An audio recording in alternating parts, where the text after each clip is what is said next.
হ্যাঁ মানে এমন আসলে কি হয়, কালকে নেতাজি ইন্ডোরে রিহার্সাল করার জন্য অনেকক্ষণ আগে গিয়েছিলাম আমরা যারা আর্টিস্ট, তো ওখানে ক্রমাগত একটা মিউজিক চলছে, ওই জিনিসটা না বডিতে ঢুকে গেছে।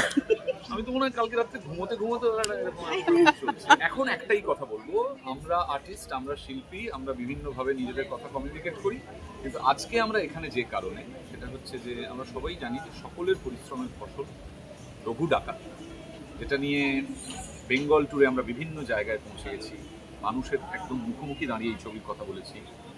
এবং আজকে আমাদের যে এই ছোট্ট একটা পার্টি মতো অ্যারেঞ্জ করা হয়েছে, এটা আমাদের তরফ থেকে আমাদের এই পরিশ্রমে বলা যেতে পারে যে এত সবাই খাটলো, তার একটা ছোট আনন্দ। এরপর তো রঘু ডাকাত নিয়ে মানুষ আনন্দ করা শুরু করবে, একদম সেটার দিকেই তাকিয়ে আছে। সারা বছর নানান রকম কাজ চলবে, কিন্তু পুজো বাংলা সিনেমার কাছে একটা বিরাট বড় অপরচুনিটি, একটা বিরাট বড় সময়, এবং সেই সময় বড় ছবি রঘু ডাকাত, আমি মনে করছি যে মানে এটা একদম খুব মাইলস্টোন হয়। যা লাগে ভালো নাম, তো ভালোই, আমাকে দেব দিয়েছে এই নামটা। হ্যাঁ, সেটাও একটা খুবই খুবই মানে মানে আমি সেটাতে অত্যন্ত আপ্লুত যে দেব এইটাই করেছে।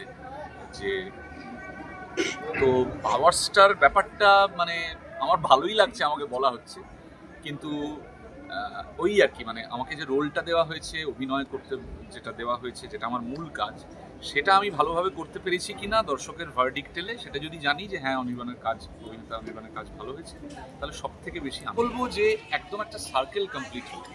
কারণ 10 বছর হলো আমার ইন্ডাস্ট্রিতে।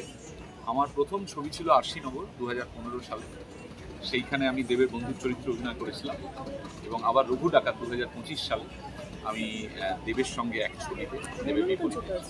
এইটা সত্যি একটা মানে বৃত্ত সম্পূর্ণ হওয়ার খুব ভালো। মানে ভিলেনও তো সেরকম হতে হবে, তবেই তো হিরোর সেই মানে হয় না, সেই শৌর্য প্রকাশ পাবে আর কি।